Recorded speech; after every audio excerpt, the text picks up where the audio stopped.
Bienvenue encore à cette neuvième rencontre de ce programme de jeûne et prière. Nous sommes rendus au soir du troisième jour de ce programme. Nous avons eu des moments extraordinaires jusqu'à présent.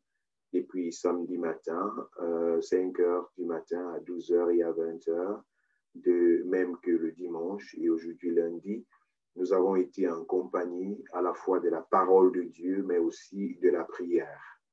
Le Seigneur a commencé une œuvre puissante et glorieuse dans la vie de ses enfants. Nous sommes venus avec un cœur tout entier pour nous jeter aux pieds du Seigneur.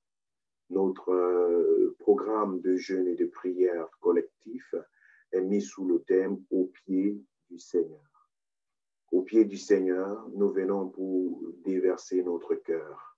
Nous venons pour déverser notre âme. Nous venons pour nous humilier devant sa présence. Parce que nous savons que c'est dans sa présence que tout se passe. C'est dans sa présence que nous avons la vie, que nous avons la paix, que nous avons la santé, que nous avons le bonheur, que nous avons la paix avec lui. Et nous lui donnons gloire pour cela. Nous avons également une certitude. C'est que lorsque nous venons dans sa présence, il nous dépouille de tout ce qui ne le glorifie pas, de tout ce qui se trouverait en nous et qui ne serait pas selon sa volonté parfaite. Alors nous venons avec une pensée de nous laisser dépouiller, une pensée de nous laisser transformer, de nous laisser renouveler au plus profond de nous-mêmes. L'une des choses fondamentales pour lesquelles nous venons dans la présence du Seigneur, c'est effectivement pour clôturer cette année que nous sommes en train d'achever, cette année 2020. Une année qui a été parsemée de beaucoup de surprises, à la fois positives et aussi négatives. À la fois difficiles pour plusieurs personnes, mais aussi, n'est-ce pas, de solutions pour beaucoup. Mais ça a été pour le monde entier des surprises et désagréables. Nous avons traversé des situations, nous avons traversé des circonstances qui n'ont pas toujours été joyeuses, ni au niveau des nations, de même qu'au niveau des familles. De deux, nous sommes en train d'achever une année dans laquelle, par ailleurs, nous avons vu la grâce de Dieu se manifester de façon extraordinaire. La croissance spirituelle s'est déployée. Des gens ont eu l'occasion de s'approcher du Seigneur, de connaître le Seigneur, de découvrir sa parole, de découvrir sa présence et de bâtir une nouvelle relation avec lui. Pas seulement chez nous au CBS Online Church, mais aussi dans le monde entier. Les difficultés qui se sont imposées ont été le tremplin, ont été le moyen pour beaucoup de personnes de rencontrer le Seigneur. Vous savez, Dieu a ses voies et a ses moyens pour toucher le cœur des gens, pour transformer le cœur, pour ramener les gens à lui.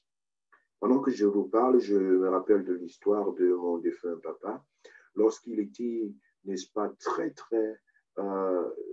rigide contre la parole de Dieu, contre l'évangile, et que cependant à la maison, nous prions sans cesse pour son salut. Nous étions vraiment devant le Seigneur et nous n'arrêtions pas d'intercéder en sa faveur. Un jour, dans cette intensité de prière, l'un de mes petits frères est parti vers le papa et a, par l'esprit, entonné un chant qui pour nous était prophétique. Il va vers le papa et dit, papa, tu crois ou tu ne crois pas, tu croiras un jour, Jésus est vivant. Il a chanté juste ça comme ça devant son père et il est parti. Nous nous sommes restés, on était ébahis, on a dit qu'il avait, je crois qu'il avait 3 ou 4 ans. Il est parti chanter ça devant le père, alors que tout le monde était là et puis personne n'arrivait à rien dire et tout. Mais ça nous a galvanisés pour continuer à prier, à intercéder pour son salut et pour sa repentance. Malgré cela, il s'endurcissait davantage, comme à l'époque de Pharaon en Égypte qui ne voulait pas laisser partir le peuple d'Israël. Le cœur était endurci. Mais un jour, il était sur sa moto et il a fait un accident et il s'est retrouvé à l'hôpital. Et c'est sur son lit d'hôpital qu'il s'est repenti, qu'il a donné sa vie au Seigneur, qu'il a confessé ouvertement le nom du Seigneur. Et lorsqu'il est sorti de cet hôpital, il est venu à l'église avec nous pour s'accrocher au Seigneur. Alors nous nous sommes dit, Dieu a ses voies et ses moyens. Parfois, ses voies peuvent nous faire mal. Parfois, ses voies peuvent même nous coûter un membre de notre corps ou alors quelque chose de particulier. Mais nous savons que lorsqu'il agit puissamment et il agit il n'y a pas d'imperfection dans le Seigneur. Donc, nous constatons que dans cette année 2020, le Seigneur s'est glorifié. En dépit des obstacles et des difficultés qui se sont fait voir dans l'humanité tout entière, nous avons cependant constaté une explosion de la gloire de Dieu, un réveil qui s'est produit, une transformation, une occasion pour beaucoup de personnes de s'approcher du Seigneur et de découvrir les bontés de Dieu. Nous sommes le fruit de ce développement et de ce réveil spirituel que nous proclamons et que nous demandons au Seigneur. Avant la fin de l'année 2019, le Seigneur nous a inspiré juste par révélation pendant que j'étais en train de prier. Il faut entrer en ligne, il faut mettre sur pied une église digitale. Et pour moi, je l'ai fait juste par obéissance. Mais alors, je me suis rendu compte qu'en fait, Dieu était en train de préparer prophétiquement l'avenir. Dieu voyait déjà à quoi l'église du Seigneur va ressembler si elle reste dans ces 4 murs et qu'elle n'entre pas dans des murs, n'est-ce pas, d'informatique et de digital. Et plus encore, la moisson qui s'y trouve. Et c'est dans cette optique-là que nous avons décidé aveuglement d'obéir à la voix de Dieu et de devenir ce que nous sommes aujourd'hui. Nous bénissons le Seigneur pour ça. C'est pourquoi je suis en train de dire, nous sommes en train de préparer la fin d'une année qui est fortement mitigée, pleine de joie et de gaieté dans le monde spirituel, dans le royaume de Dieu, pour tous ces bagages spirituels et toutes ces transformations. Et du côté des humains, on regarde la pandémie, on regarde les difficultés, et puis personne ne sait à quoi ressemblera le lendemain.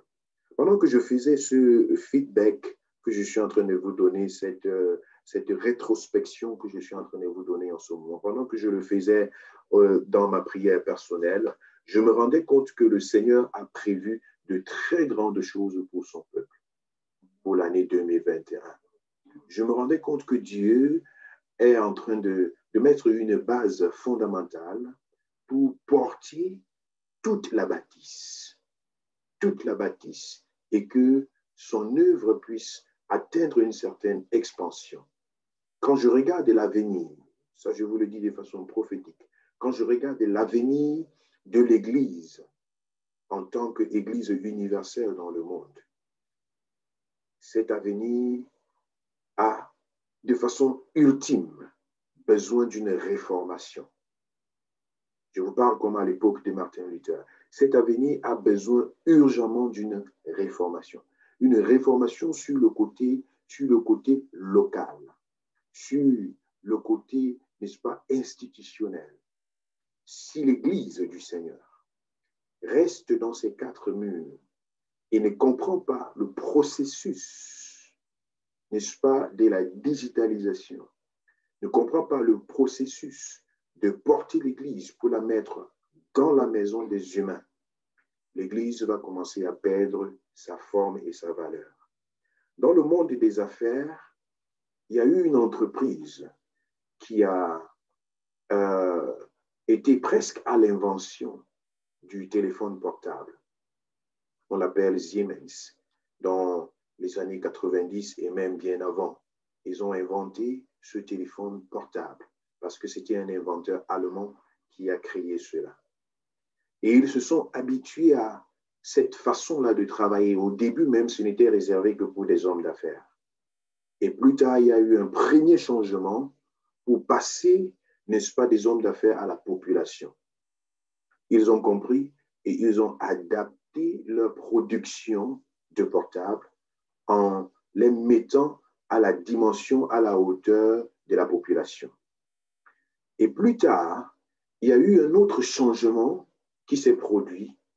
Le téléphone portable est passé au téléphone intellectuel, qu'on appelle le smartphone.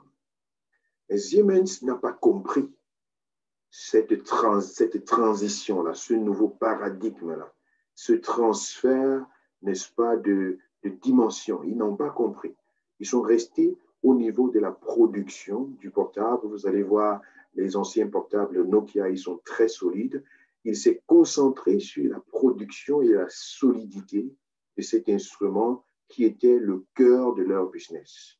Et ils se sont dit, c'est avec ça qu'on va avancer, qu'on va gagner le monde. Mais il y avait une catégorie de personnes qui étaient passées à ce qu'on appelle le smartphone. Et Siemens s'est retrouvé avec une production industrielle de téléphones portables et emmagasinés quelque part. Beaucoup d'argent qui avait été dépensé pour le faire et il n'y avait pas de preneur, il n'y avait rien. C'est comme ça que cette entreprise a perdu toute sa valeur et toute sa force. Elle est réduite aujourd'hui à un lieu familial, là où quelques instruments ou bien quelques gadgets sont produits comme les ICE et ainsi de suite. Donc, ils se sont retirés de beaucoup de secteurs d'activité. Je viens de vous emmener là dans un monde tout à fait lucratif. Dans le monde spirituel, dans le monde religieux, dans le monde ecclésiastique dans lequel nous sommes, il y a des dilemmes, il y a des circonstances là où il faut suivre le mouvement du Saint-Esprit et entrer dans ce que le Seigneur est en train de faire. Cela s'est produit avec le jour de la Pentecôte, lorsque le Saint-Esprit est descendu. Ce n'est pas qu'il n'y avait pas de temple, ce n'est pas qu'il n'y avait pas de synagogue, ce n'est pas qu'il n'y avait pas de lieu où la parole de Dieu était prêchée et était annoncée. On voit même Jésus-Christ qui entrait dans le temple et qui prêchait avec vie. Donc, il n'y avait pas, c'est pas que le lieu de rassemblement, le lieu de culte, c'est pas que ça n'existait pas. Mais le Saint-Esprit est venu et les paradigmes ont changé. À partir de ce moment-là, une nouvelle dimension s'est développée dans l'Église.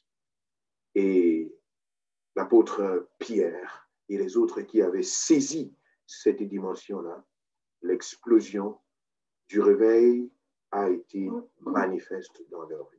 Donc, je pense fermement que dans les difficultés que nous traversons, il y a toujours des opportunités profondes. Il faut être aiguisé. Il faut être attentif aux voix du Saint-Esprit. Il faut comprendre où est-ce que le Seigneur est en train de nous amener. Je parle à quelqu'un de se préparer pour l'année 2021 dans ta vie, dans ta famille, dans ton foyer, dans ton entourage, dans les engagements que tu as. Comprends dans quelle dimension le Seigneur est en train de t'amener. Prête l'oreille à la pensée du Saint-Esprit au-dedans de toi, pour ta propre vie. Prête l'oreille. Il est celui-là qui connaît le futur. Tu n'es pas avec un Dieu qui connaît le futur juste pour, n'est-ce pas, remplir des formalités. Non, ce n'est pas de ça qu'il s'agit. Il ne fait rien sans avertir à ses serviteurs et prophètes. Il faut avoir cette sensibilité-là de pouvoir comprendre qu'est-ce que le Seigneur veut pour ta vie. Et cela se fait dans la prière. C'est pourquoi, une fois de plus, bienvenue à ce programme. C'est un programme qui marquera à toujours le restant de vos vies, qui, n'est-ce pas, laissera une empreinte qu'on ne peut pas estimer. Je vous l'ai compté déjà la dernière fois. Je n'aime pas venir dans la présence de Dieu en vain. Chaque seconde est aussi importante qu'il n'est pas question de perdre du temps. Lorsque nous venons dans la présence de Dieu, la Bible nous dit 1 heure passée dans sa maison vaut mieux que des milliers passés ailleurs. J'aime beaucoup être vraiment de façon terre à terre et dire à Dieu, Seigneur, si 1 heure passée dans ta présence vaut mieux que des milliers passés ailleurs. Moi, je veux faire mes calculs. Je suis à la base également un ingénieur qui travaille et puis qui calcule, OK, mon honoraire, mon heure au travail, là, ça me coûte combien? Imagine que tu vas dans un, même si tu pars pour aider quelque part, pour aider à un déménagement, parce qu'on t'a embauché quelque part et qu'on doit te payer 10 € par heure. Mais la Bible te dit, 1 heure passée dans sa présence vaut mieux que des milliers passés ailleurs. Donc, tu peux travailler 1000 heures ailleurs. On va te payer 10 € par heure, ça doit te faire 10 000 € pour les 1000 heures que tu as fait ailleurs. Mais Dieu te dit, 1 heure passée dans sa présence vaut mieux que des milliers passés ailleurs. Ça, c'est extraordinaire. C'est pourquoi je n'aime pas perdre mon temps dans la présence de Dieu. Lorsque nous venons, il faut savoir que nous sommes dans la présence de quelqu'un qui transforme de façon extraordinaire la vie. Il Il n'y a rien, il n'y a pas, un temps perdu dans la présence de Dieu. C'est pourquoi parfois, quand quelqu'un me dit, oh, j'ai trop à faire, je ne veux pas venir à l'église parce que j'ai trop à faire. Je ne veux pas être dans la réunion de prière parce que j'ai ceci, parce que je dois aller gagner de l'argent, je dois faire ceci. Je dis parfois, on ne comprend pas de quoi il s'agit. On ne comprend pas de quoi il s'agit. C'est vrai qu'il faut savoir où se tenir. Quelques-uns parmi vous disaient qu'ils ont parfois écouté d'autres enseignements ou bien été à certaines autres réunions. Si quelque chose n'a pas de valeur pour toi, je voudrais t'exhorter et te supplier, ne perds pas ton temps. Ne perds pas ton temps. Le temps là, il est très, très, très, très important, très, très important, très, très important dans la présence de Dieu. Alors, je suis en train de vous donner des pensées que je n'avais pas préparées. Nous voulons entrer dans l'enseignement de ce soir. Nous voulons parler de la démonologie. Nous avons présenté, n'est-ce pas, Satan, son origine, sa chute et son état actuel. Dans le livre d'Apocalypse au chapitre 20, le verset 10, on nous montre sa position actuelle. On nous montre qu'il n'a plus de valeur, il n'a plus de... c'est fini pour lui. Pour Satan, sa puissance est limitée. Nous verrons dans la suite de cet enseignement sur la démonologie qu'il demeure cependant actif, mais que ses actions sont limitées, comme je vous ai dit, je crois, hier soir. Il peut s'agiter, il peut essayer de manipuler la vie de certaines personnes, il peut essayer de vouloir confondre la pensée de certaines personnes, mais ce ne sont que des agitations. La victoire que nous avons se cache dans le Seigneur. Et c'est en Jésus que nous sommes plus que vainqueurs. Nous avons vu quelques noms de Satan. Nous avons vu qu'il s'appelle le prince de ce monde des ténèbres, ou bien le prince de ce monde. Nous avons démontré ce que c'est que le monde et se mettre sous le couvert du monde, sous la puissance et la captivité du monde, c'est, n'est-ce pas, se soumettre à la puissance de Satan, et c'est ce que Dieu ne veut pas. Nous avons vu qu'il est l'ennemi, notre adversaire, qu'il est celui-là qui s'oppose à la volonté de Dieu, qu'il est celui-là qui, n'est-ce pas, nous empêche de marcher dans la sanctification, parce qu'il est également le malin. Allons voir dans 1 Pierre au chapitre 5, le verset 8, qui va nous donner une fois de plus un point d'appui sur son nom d'adversaire ou alors d'ennemi. Et ici, c'est appuyé par le nom adversaire. 1 Pierre chapitre 5, le verset 8. Soyez sobres, veillez, votre adversaire, le diable, rôde comme un lion rugissant, cherchant qui il dévorera. Donc ici, la Bible présente le diable comme étant votre adversaire. 1 Pierre chapitre 5, le verset 8. Donc, je l'ai présenté hier comme étant l'ennemi. C'est le même synonyme. L'ennemi, c'est un adversaire. Donc, il ne faut jamais penser que Satan peut t'apporter quelque chose de bien, peut t'apporter quelque chose de positif. Parce que son nom, c'est l'ennemi, son nom, c'est l'adversaire. Nous le voyons dans la vie de ceux-là qui marchent dans la célébrité, dans la vie de ceux-là qui cherchent le pouvoir, qui cherchent la puissance. Nous voyons comment ils se tournent vers l'ennemi, vers le diable, pour essayer de puiser la puissance, afin de pouvoir prospérer ou alors d'atteindre telle et telle chose. Mercredi prochain, d'ailleurs, je vous invite à notre rencontre de 20h. Vous allez écouter le pasteur Léopold Kenyé. Il vous donnera une partie très forte de son témoignage. Je lui donnerai grandement la parole ce mercredi soir. Il a traversé des situations dans sa vie où il était à la recherche du pouvoir, à la recherche du pouvoir à travers de l'occultisme, malgré sa jeunesse. Il était plein d'une pensée, n'est-ce pas, de pouvoir se lever pour se venger. Et il est entré dans une certaine dimension à la recherche de ce pouvoir, jusqu'à ce qu'il puisse, par la grâce de Dieu, recevoir la lumière du Seigneur et constater que l'ennemi, en principe, que c'était l'ennemi qui était son interlocuteur. C'est la même chose pour plusieurs personnes.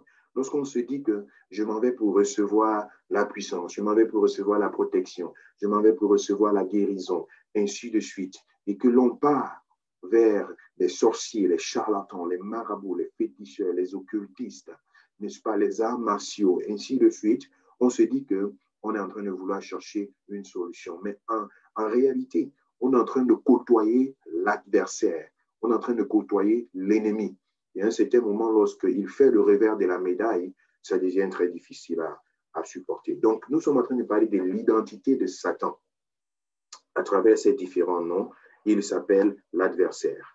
Allons voir dans Apocalypse chapitre 20, Apocalypse au chapitre 20, un autre nom de Satan. Apocalypse chapitre 20, je vais lire rapidement le verset 2, vous pouvez prendre note. La Bible dit, il saisit le dragon, le serpent ancien qui est le diable et Satan. Et il le lia pour 1000 ans. Donc ici, on donne une explication on ne peut plus claire. On ne peut pas commencer à réfléchir de qui il s'agit. On dit, il saisit le dragon, le serpent ancien qui est le diable et Satan. Donc, on lui donne ici le nom de dragon, on lui donne ici le nom de serpent ancien. Et ça fait directement référence au jardin d'Éden avec la séduction et qui s'appuie sur la malignité. Comme je l'ai dit hier, c'est le malin. Il utilise sa malignité pour pouvoir séduire et pousser les gens dans la rébellion. C'est une combinaison vraiment destructive. La séduction, la malignité, la rébellion, ça c'est un cocktail qui garantit l'échec, qui garantit véritablement la descente aux enfers. Et c'est ce que le diable utilise très souvent parce que c'est ça son identité. Nous allons voir également un autre nom de Satan dans le livre de Jean, Jean au chapitre 8. Jean au chapitre 8, le verset 44. J'essaie d'être rapide, soyez tout simplement attentifs et vous aurez également l'enregistrement avec vous par la grâce de Dieu. Nous essayons de mettre tous les enregistrements à votre disposition. Cela nous réussit très souvent, parfois pas, mais nous y sommes. Jean chapitre 8, le verset 44. La Bible nous dit ici, « Vous avez pour père le diable, et vous voulez accomplir les désirs de votre père. Il a été meurtrier dès le commencement, et il ne se tient pas dans la vérité parce qu'il n'y a pas de vérité en lui. Lorsqu'il profère le mensonge, il parle de son propre fond, car il est menteur et le père du mensonge. » Waouh! C'est un passage qui donne plusieurs caractéristiques de Satan, du diable. On dit, vous avez pour père le diable et vous pouvez accomplir les désirs de votre père. Vous ne pouvez qu'accomplir les désirs de votre père. Il est meurtrier. Donc, on lui donne déjà une qualification de meurtrier. Et dans Jean chapitre 10, le verset 10 également, il dit, Jésus dit, le voleur ne vient que pour dérober, tuer, voler et détruire. Et c'est la même chose que nous avons vu dans 1 Jean chapitre 3 au verset 8. Celui qui pêche est du diable et la vérité ne vit point en lui. Le diable est venu pour détruire, mais Jésus est venu pour détruire les œuvres du diable. Mais ici, dans le livre de Jean au chapitre 8, le verset 44 que je viens de lire, la Bible définit donc le diable comme étant meurtrier. Mais il continue en disant qu'il est quoi? Menteur et il est le père du mensonge. Voilà. Le mensonge est comment je vais le dire, est le produit de l'enfantement diabolique. C'est lui qui en est le père. Ça veut dire c'est lui qui est le père du mensonge. Imagine que le mensonge est un fils et qu'il appartient à Satan comme étant le père. Donc, en d'autres termes, il est important de pouvoir identifier cela, de pouvoir discerner cela et de décider de se tenir loin de ces choses, loin du mensonge, de pouvoir comprendre comment le diable ne peut qu'agir en concordance à son nom. Nous sommes en train de le décrire. Rappelez-vous qu'au ciel, Lucifer, il était vraiment embelli d'or précieuse. Mais sa chute a été manifeste et maintenant il est embelli de toutes ces choses que nous sommes en train de décrire ici. Il est donc le père du mensonge. Et c'est pour ça qu'il arrive à introduire le mensonge dans la vie des gens. Le mensonge dans les couples, dans les familles, dans les sociétés, dans l'Église. Et c'est avec ça qu'il réussit à détruire. C'est avec ça qu'il réussit à donner un progrès fictif.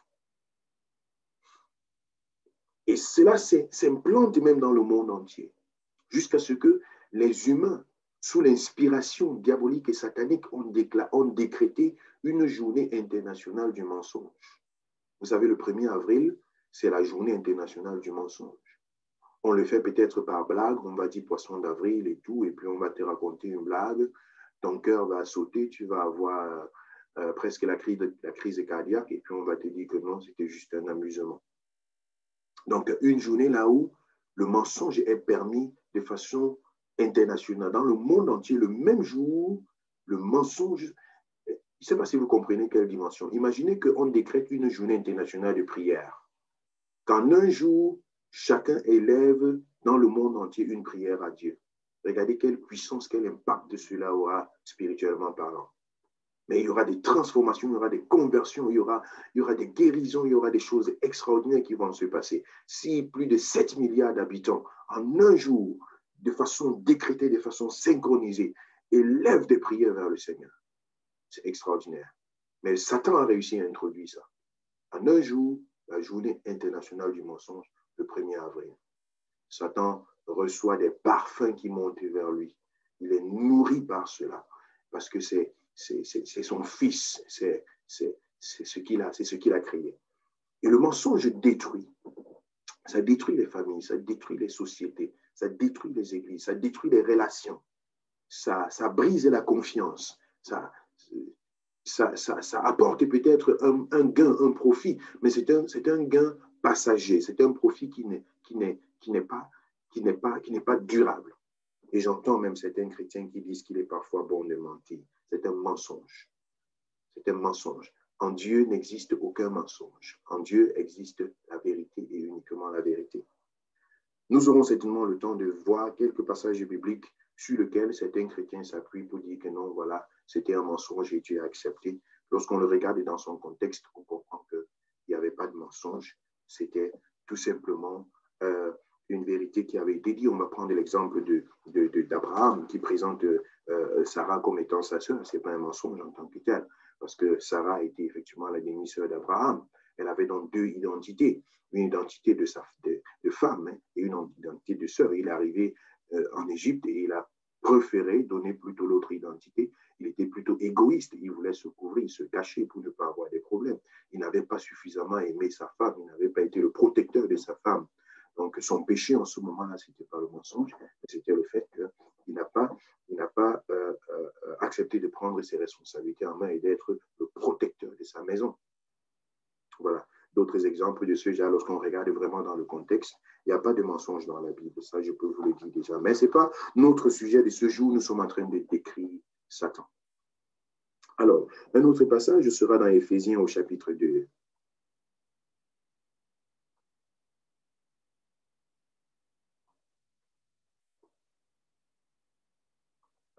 Éphésiens au chapitre 2.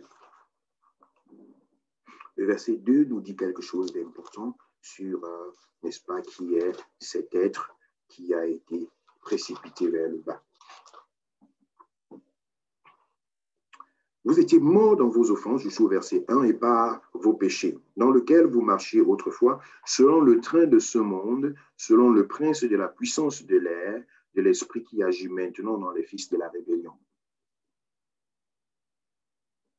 Selon le train de ce monde, selon le prince de la puissance de l'air, de l'esprit qui agit maintenant dans les fils de la rébellion.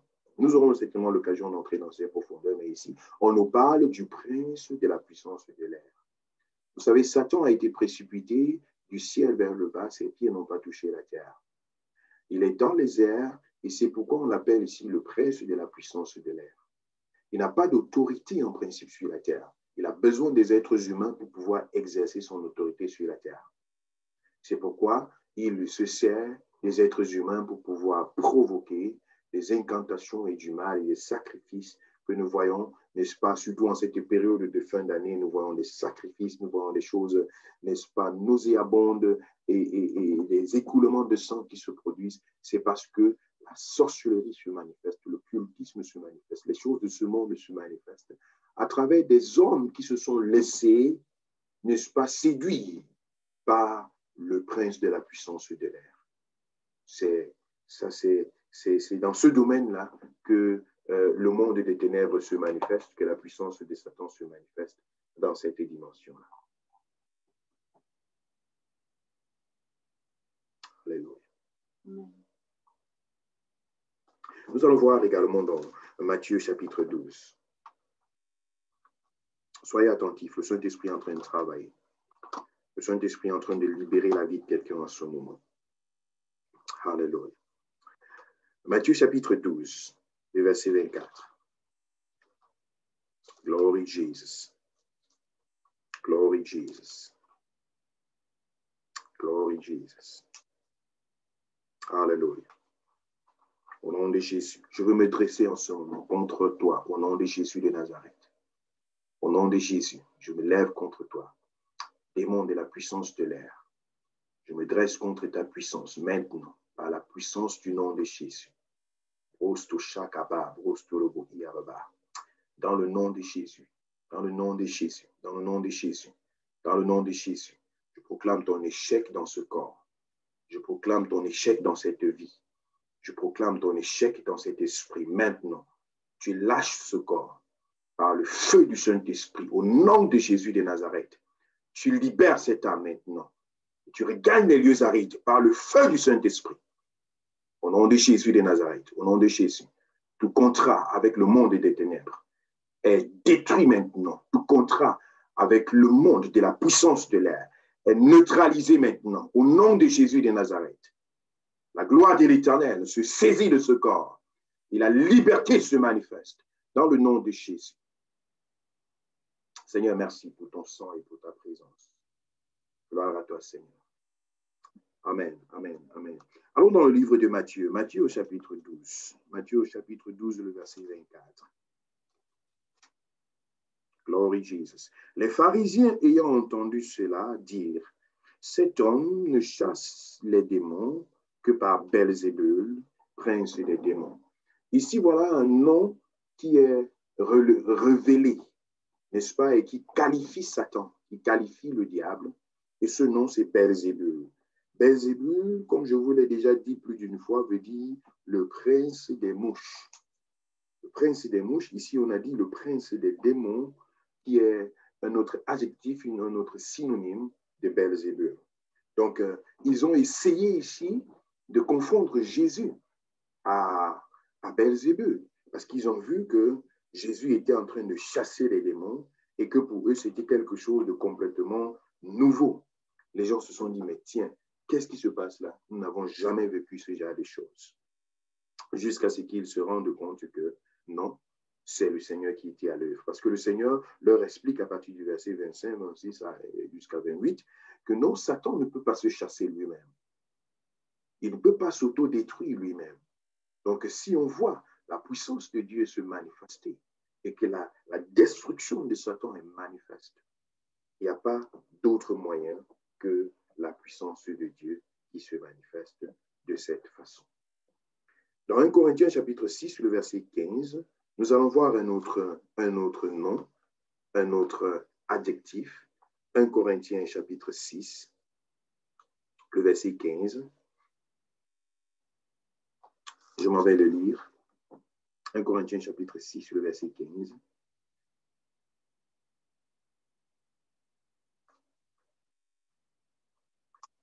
Ne savez-vous pas que vos corps sont des membres de Christ?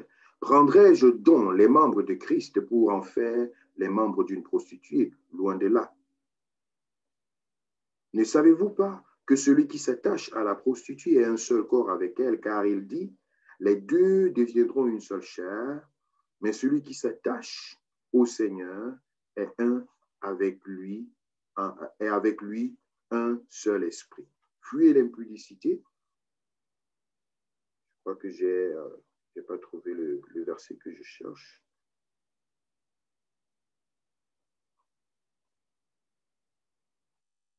On doit avoir cela plutôt dans un autre passage.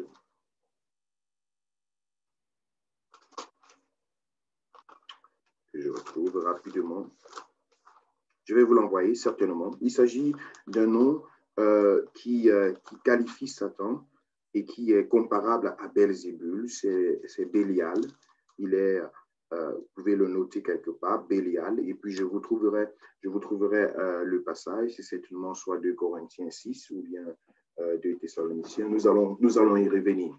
Donc ici, nous voyons quelques adjectifs qui qualifie Satan et qui montre, n'est-ce pas, son identité en réalité.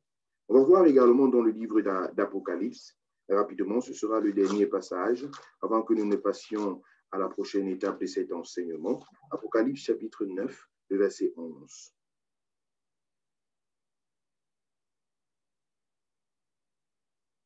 Il dit, « Elles avaient sur elles comme roi l'ange de l'abîme, nommé en hébreu Abaddon et en grec Apollyon. » Ici, ce sont des noms un peu plus masqués, mais qui sont exactement des synonymes de Satan. Hein? C'était comme, quand on parle de Abaddon, c'était comme un ange qui dirigeait une armée de sauterelles démoniaques. Hein? Abaddon, c'est semblable à une armée de sauterelles démoniaques. Et quand on parle d'une armée de sauterelles démoniaques, on voit effectivement ce dont elle est capable. Il y a des pays aujourd'hui que lorsque une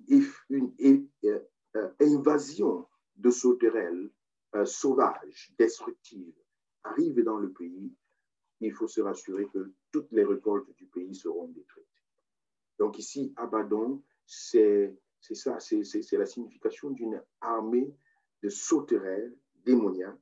Et lorsque cette armée vient, c'est effectivement pour apporter la destruction. Voilà quelques adjectifs, quelques noms, quelques qualificatifs que nous avons retenus ici et qui nous parlent de Satan, qui nous parlent du diable. Donc le passage que je cherchais tout à l'heure, j'avais dit 1 Corinthiens 6, 15, c'est plutôt 2 Corinthiens 6, 15. Vous pourriez le lire et puis vous trouverez donc le nom Bélial qui est l'un des noms de Satan. Nous allons voir aussi que Satan, il n'agit pas seul. Voilà, il n'agit pas seul, mais il a avec lui une armée d'anges déchus qui sont venus avec lui, qui ont été rejetés avec lui à cause de la rébellion qui est née dans leur cœur, et ils ont été déconnectés de la présence de Dieu. Allons dans le livre de 2 Pierre au chapitre 2. 2 Pierre au chapitre 2. Alléluia. 2 Pierre au chapitre 2, le verset 4. La Bible nous dit quelque chose. Car si Dieu n'a pas épargné les anges qui ont péché, mais s'il les a précipités dans les abîmes de ténèbres et les réserve pour le jugement, il n'a pas épargné l'ancien monde, mais s'il a sauvé Noé, lui le 8e jour, le prédicateur de la justice, lorsqu'il le fit venir de déluge du monde d'Empire. Donc ici, on se rend compte au verset 4 que Satan n'est pas parti seul, il n'a pas chuté seul. Si Dieu n'a pas épargné les anges qui ont péché, mais s'il les a précipités dans les abîmes, il les a précipités dans les abîmes, n'est-ce pas, de ténèbres et les réserve pour le jugement. Donc on se rend donc compte qu'il y a quelque chose qui s'est produit dans le ciel au moment de la chute de Satan, dont nous avons fait mention dans Ézéchiel chapitre 28 et dans Ésaïe chapitre 14. Nous avons vu dans ces deux passages parallèles la chute de Satan et nous Comprenons ici, selon 2 Pierre, au chapitre 2, le verset 4, qu'il n'est pas parti seul. Il y a eu, n'est-ce pas, une catégorie d'anges qu'on appelle des anges déchus qui sont partis avec lui, qui ont été précipités avec lui.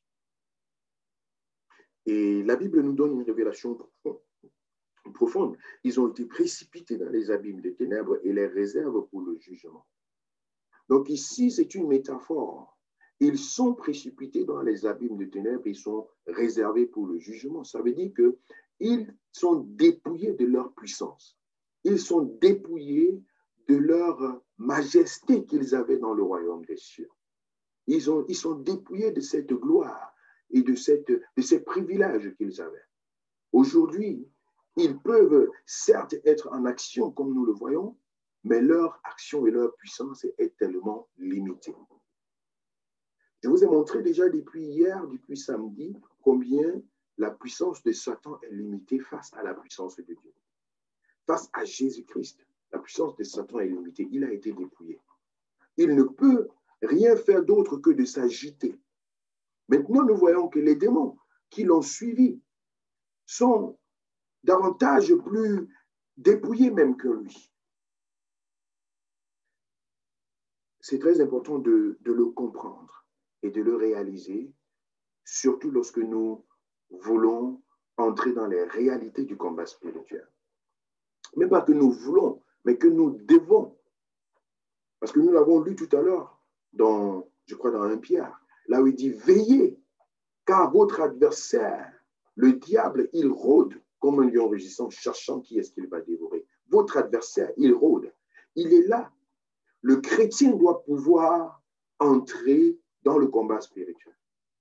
Un chrétien qui ne vit pas dans le combat spirituel, c'est un chrétien qui laisse accès à l'ennemi et qui est facilement accessible aux œuvres de ténèbres. Je vous le dis, l'œuvre de Satan est de détruire. L'œuvre de Satan est de détruire. Il sait qu'il est réservé pour l'enfer. Il a une rage. Il ne veut pas partir seul. Il multiplie le mal sur la terre. Il multiplie des mauvaises choses sur la terre. Nous le vivons autour de nous. La méchanceté commence à devenir, depuis longtemps, la méchanceté devient normale. On voit des gens être décapités en plein jour. On voit des choses extravagantes se produire. On voit comment le mal est en train de devenir vulgaire. Comment des gens, n'est-ce pas, font des pratiques occultes en plein jour. Ils n'ont même plus besoin de se cacher. Quelqu'un n'a plus besoin de se cacher pour venir en pleine ville te dire qu'il est le fils de Satan. Il y a de cela plusieurs siècles, il fallait fouiller longtemps pour trouver les réseaux chrétiens, les francs-maçons, les occultistes, les voyants et toute autre chose. Il fallait fouiller longtemps. Mais aujourd'hui, ce sont eux qui font leur publicité à la radio, qu'ils te font lire un communiqué pour dire qu'à tel jour, à tel endroit, nous avons une réunion, vivre heureux, mourir jeune. Venez là, il y a ceci, il y a cela.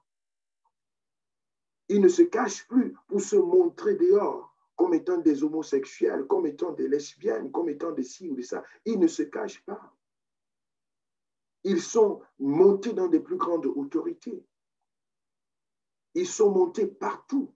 Le monde est en train de rendre vulgaire le côté mystique, le côté spirituel.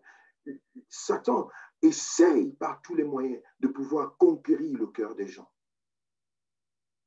Et d'autre part, on va demander aux chrétiens de se fier à la grâce de Dieu, de rester là et de se dire, oh, Dieu est bon, Dieu est juste, oh, voilà, tout va bien. Non, le royaume des cieux est violent, il est forcé, ce sont les violents qui s'en emparent.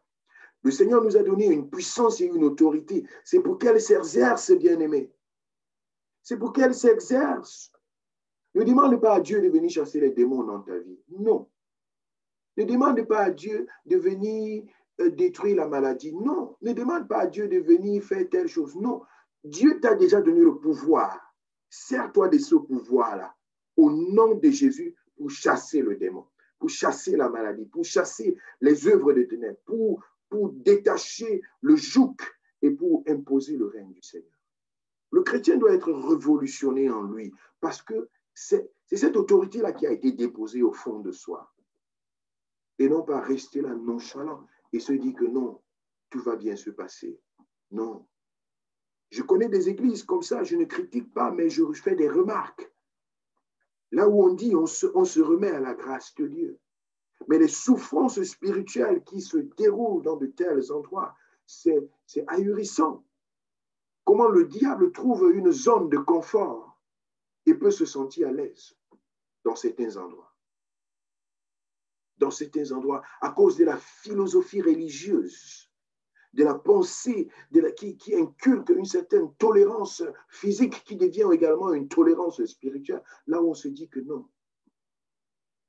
Bien-aimés dans le Seigneur, nous devons savoir que Satan a été dépouillé de son pouvoir et de sa puissance. Cependant, il s'agite. Il s'agite et c'est le chrétien qui doit se mettre à sa place, qui doit prendre son autorité en main et qui doit se lever pour combattre le bon combat. Allons voir encore un passage dans le livre de Jude. Jude.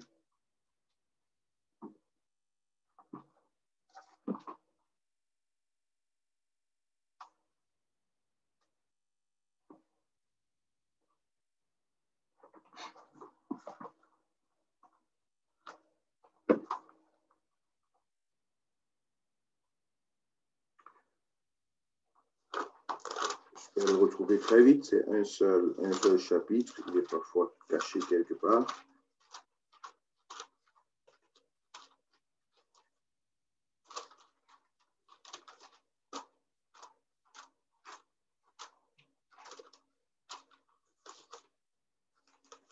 Voilà, je l'ai.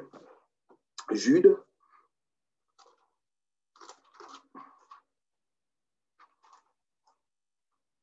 Au verset 5, au verset 6. Voilà. Jude, verset 5, verset 6. Je ne donne pas le chapitre parce que c'est juste un seul chapitre. C'est un livre qui n'a qu'un seul chapitre. Il dit, je veux vous rappeler à vous qui savez fort bien toutes ces choses, que le Seigneur, après avoir sauvé le peuple et l'avoir tiré du pays d'Égypte, fit ensuite périr les incrédules, qu'il a réservé pour le jugement du grand jour, enchaînés éternellement par les ténèbres, les anges qui n'ont pas gardé leur dignité, mais qui ont abandonné leur propre demeure. Ici, il s'agit clairement de la preuve de l'existence des démons. Il y a malheureusement des chrétiens, je dis des chrétiens, qui ne croient même pas que des démons existent.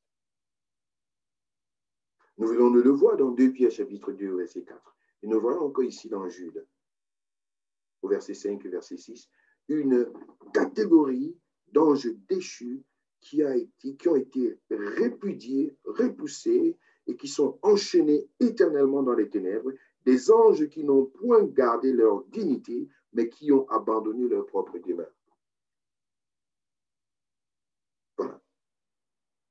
Donc, et comme je vous ai dit tout à l'heure, le fait de les montrer ici comme étant enchaînés, c'est une figure de style qui est utilisée ici pour parler du fait qu'ils ont été dépouillés de leur gloire première, qu'ils ont été rejetés, qu'ils ont été dépouillés de cette puissance-là. Cependant, ils agissent encore. Mais le fait que nous savons qu'ils sont enchaînés, qu'ils n'ont pas de puissance réelle, nous sommes donc davantage mis en position de force parce qu'ils sont limités dans leurs mouvements et dans leurs actions. Puisque dans la suite même du verset, on nous parle de Sodome et Gomorrhe, on nous parle de comment est-ce qu'ils ont manifesté leur vice dans cette ville, en entraînant des gens dans des choses vraiment perverses, dans des choses destructives, des sacrifices pour pousser des gens à perdre de leur vie. Et c'est ce que nous voyons aujourd'hui dans notre entourage. C'est l'œuvre de qui, lorsque des gens se lèvent pour se détruire entre eux, lorsque des gens se lèvent pour pour sacrifier d'autres personnes. C'est l'œuvre de qui? Si ce n'est celui de Satan et de ses démons. C'est l'œuvre de qui lorsque nous voyons le mal aller, n'est-ce pas, de façon exponentielle dans la vie de ceux-là qui ne connaissent pas le Seigneur. Quand nous voyons en période de fin d'année, je le répète encore, des sacrifices qui se font, des personnes du sang qui se verse en grande quantité à gauche et à droite. Ce n'est pas seulement une affaire de l'Afrique, c'est une affaire internationale. C'est comme une course au sacrifice humain, une soif à la consommation du sang humain, une multiplication des horreurs qui en principe ne sont pas humaines. Satan s'agite et il veut, n'est-ce pas, gagner le plus grand nombre de personnes possible. Il s'agite et il veut détruire le plus grand nombre de personnes possible, le plus grand nombre de familles, le plus grand nombre de couples, d'églises, tout ce qui est institutionnel, tout ce qui semble bien fonctionner. Satan n'a pour objectif que de détruire. Nous venons ici de vous présenter, de voir ensemble Satan dans son origine, dans sa chute, dans son état actuel, et, n'est-ce pas, sa cohorte de démons, d'anges déchus qui l'ont accompagné. Voilà donc une équipe. Et nous aurons, n'est-ce pas, demain, l'occasion de voir leur hiérarchie. Comment est-ce qu'ils sont hiérarchisés? Comment est-ce qu'ils se constituent et leur stratégie pour pouvoir agir dans la vie des humains, pour pouvoir s'infiltrer et pour pouvoir s'imposer dans la vie des humains. Mais ce qui nous importe ici, ce n'est pas simplement d'être gavé de la connaissance sur ce terme, mais c'est de pouvoir recevoir la clarté dans l'esprit pour pouvoir discerner. C'est pourquoi c'est important, bien aimé, d'écouter très attentivement et de pouvoir remarquer, comprendre ce que le Saint-Esprit est en train de te dire pour ta propre vie, pour ta famille, pour ton entourage et même pour le futur.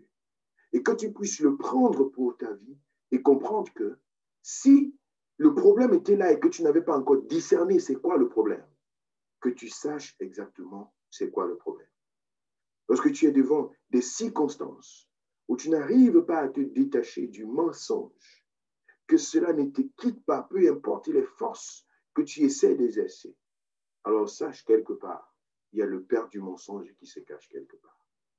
Vous savez, lorsque Jésus dit à Pierre, je crois dans Matthieu chapitre 16, lorsqu'il dit à Pierre, « Arrière de moi, Satan », quand Pierre essaye de lui dire, « Non, tu ne peux pas aller à la croix, c'est impossible que tu ailles à la croix. » Jésus regarde Pierre et lui dit, « Arrière de moi, Satan ». Mais c'est un choc que d'entendre ça parce que nous venons de décrire Satan. Nous venons de voir que c'est un être affreux, que c'est le paroxysme de la méchanceté. Et il est unique, il n'est pas omniprésent, il est unique. Donc, que ce soit ce Satan-là qui se soit introduit en Pierre, en ce moment-là, c'est difficile à comprendre. Mais nous comprenons que c'est une métaphore que Jésus a utilisée là pour qualifier l'action que Pierre était en train de vouloir faire. Cette action, c'était quoi? De s'opposer au plan de Dieu. Qui est-ce qui s'oppose au plan de Dieu, si ce n'est pas Satan? Donc ici, Jésus riposte par rapport à cette action, à cet esprit qui se cache derrière.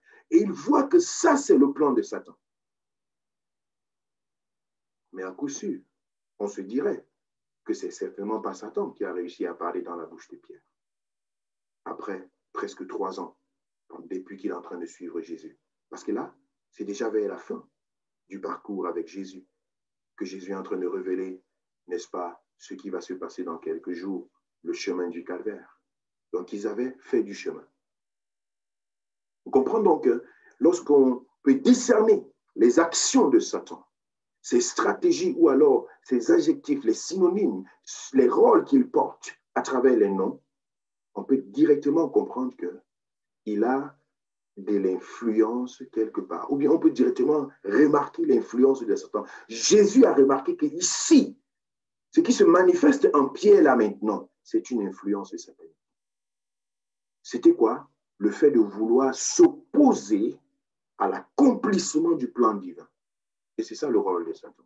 De s'opposer à l'accomplissement du plan de Dieu dans ta vie, dans ta famille, dans tes projets, dans tes entreprises, dans ta santé, dans ton épanouissement, dans ce qui est devant toi, dans ta foi, dans ta volonté de te mettre aux pieds du Seigneur, de te jeter à ses pieds, dans ta volonté de pouvoir abandonner tout pour suivre le Seigneur. Satan dit non, ça je ne vais pas le permettre. Et c'est pourquoi, bien aimé, il est important que nous puissions discerner cela et que chacun puisse se lever pour prendre son autorité en main et combattre le bon combat. Donc, comme je l'ai dit, demain nous entrerons un peu plus en profondeur et nous verrons quelques détails sur leur hiérarchie et leur façon de travailler et cela nous permettra de pouvoir être davantage aiguisés pour le combat spirituel. Je voudrais t'inviter. Demain matin à 5 heures, nous entrons dans une phase de prière. Une phase de prière pour déclarer la puissance de Dieu et la victoire sur l'esprit de Belzébul, sur l'esprit de Bélial, sur l'esprit d'Abaddon. Nous allons entrer dans cette dimension spirituelle contre l'esprit de la puissance de l'air. J'ai ressenti fortement cette présence tout à l'heure et je crois que Dieu est en train de délivrer quelqu'un. Il est en train de délivrer des vies. Je t'invite à te connecter demain et à pouvoir entrer dans cette dimension spirituelle. Je veux prier. Seigneur, merci pour ta présence et merci pour ta grâce. Merci pour ton amour. Merci pour ce que tu as commencé à faire et merci parce que tu vas le faire. Satan, tu es mis à nu et à découvert. Les démons vous êtes dévoilés et la puissance de Dieu se manifeste. Au nom de Jésus de Nazareth, l'esprit du discernement est communiqué. La révélation vient d'en haut et elle met à nu et à découvert les plans et les stratégies de l'ennemi. Je veux couvrir le peuple par le sang de Jésus de Nazareth. Je veux déclarer la victoire du Seigneur, déclarer la puissance de Dieu dans le nom de Jésus. Amen.